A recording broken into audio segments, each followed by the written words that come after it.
Nagbabalik ang PTV Balita Ngayon.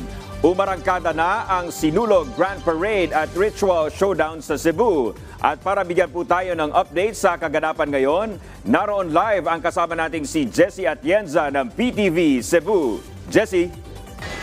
Viva Pitsenyor Dominic at maayong adlaw. Andito tayo ngayon sa South Road Properties kung saan ginaganap ang Sinulog sa Sugbo, Philippines 2024 Grand Parade and Ritual Showdown. Doon sa mga oras na ito, kahit mainit sa labas, ay patuloy ang pagdagsa ng mga manonood dito sa grandstand. Yung iba sa kanila, pasado alas 7 pa ng umaga andito. Kanina, isang misa ang idinaos bago ang formal na pagbubukas ng aktibidad. Mahigpit din ang seguridad na ipapatupad ng PNP, AFP at iba pang mga ahensya ng gobyerno na tumutulong sa pagpapaigting ng seguridad. May mga naka-standby din sa venue ng mga rescue personnel kung sakasakaling kailangan ng first aid.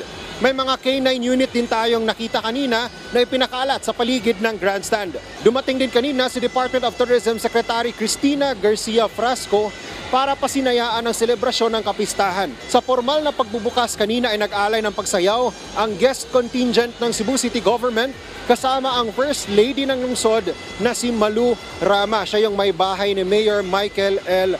Rama. Yung mga float, sa first time ko dito, first day ko lang at ngayon, siguro yung mga float talaga, yung mga performance, ang ganda nung nakita ko kanina. So yung mga ganon. It's good, very interesting. More fun talaga. Sa mga oras na ito, Dominic, kakasimula lang ng pagpa-perform ng mga contingent dito sa grandstand.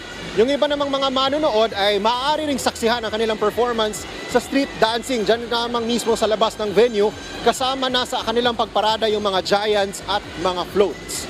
At yan muna mga huling balita mula dito sa Cebu. Balik sa inyo, Dominic.